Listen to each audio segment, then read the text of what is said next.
And it is the Dirty Wizard on the Mystery Channel. Your Dirty Wizard.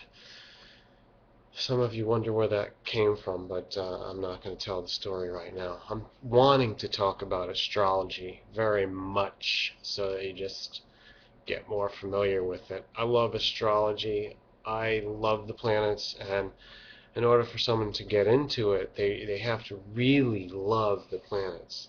And in order to become more aware and understand your love of the planets, you imagine where they came from. It's not just a rock.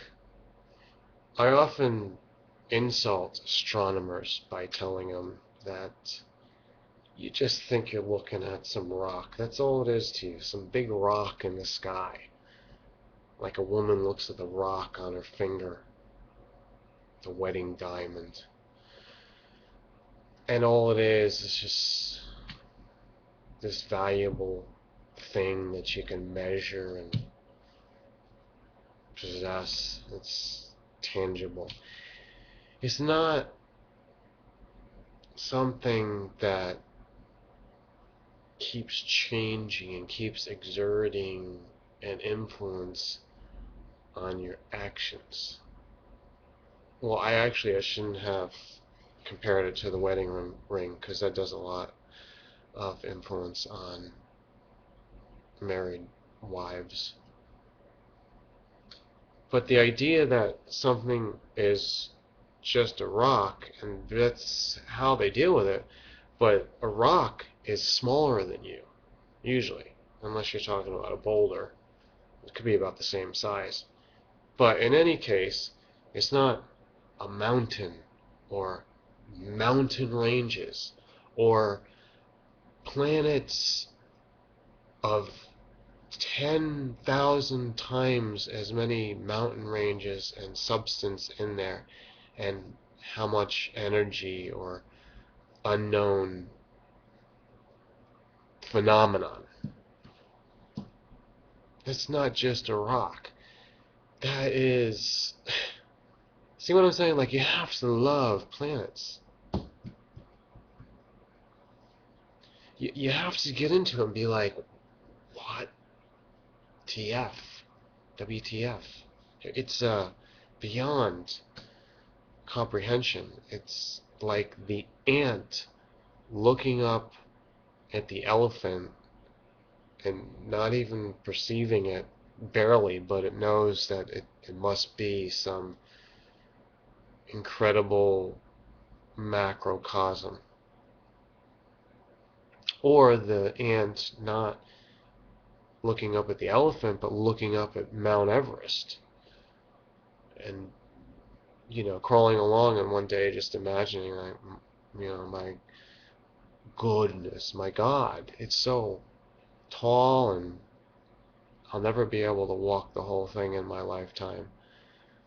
Maybe I'll walk, at the base of the mountain for infinitesimally small. But so I get my point across. It's not just a little rock in front of you that you think can't affect you. It's just there, lifeless.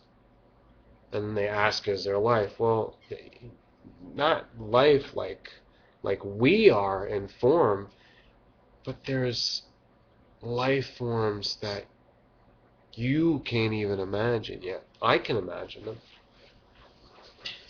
They're out of body. Just like here, until you understand the Earth, you're not going to understand other planets. Is there intelligent life out there?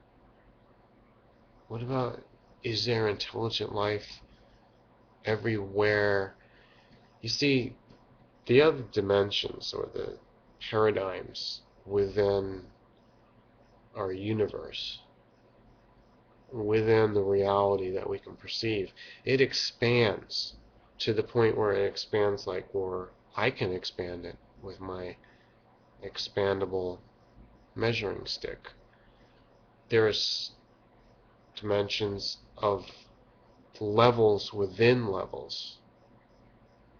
it's almost like when they take a molecule and they split it, and there's subatomic, and quarks, and this and that, and there's neutrinos coming out of the sun. Do you follow the dirty wizard? The dirty wizard is casting your science into the void.